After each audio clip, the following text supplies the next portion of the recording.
কাকা, আপনার কাছে হচ্ছে একটা জানার বিষয়, এটা হচ্ছে আপনি একটা মুসলমানের ঘরের সন্তান। আপনার মানে ছোটবেলা থেকে শৈশব, কিশোর, যৌবন পর্যন্ত মুসলমানের ঘরেই আপনি বড় হয়েছেন, মুসলমানের শিক্ষা দীক্ষা ইসলাম ধর্মের মধ্যেই বড় হয়েছেন। তাহলে হঠাৎ করে আপনার কি এমন হলো যে আপনি এই রাস্তা বেছে নিয়েছেন? এই রাস্তা বেছে নেওয়ার কারণটা কি বাপ, সবাই বলে আত্মার মুক্তির কথা বলা হয়, আত্মার মুক্তি আছে এই পথে, এই এই মারফত পথে এই আত্মার মুক্তি পাওয়া যায়।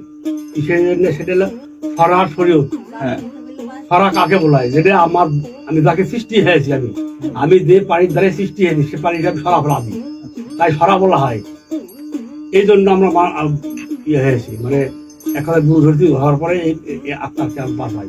আচ্ছা, মানে আপনারা তাহলে বলতে চাচ্ছেন যে আপনারা শরীয়ত বাদ দিয়ে এখন মারিফতে আছেন। হ্যাঁ, মারফত। আর মারিফত পেতে হলে অবশ্যই গুরু ধরতে হবে। গুরু ধরতে আর হবে। গুরু ধরলে সে সবকিছু সৃষ্টি জানতে পারবে, বুঝতে পারবে, তাকে নিজেকে নিয়ন্ত্রণ করতে পারবে, আত্মা শুদ্ধি হবে।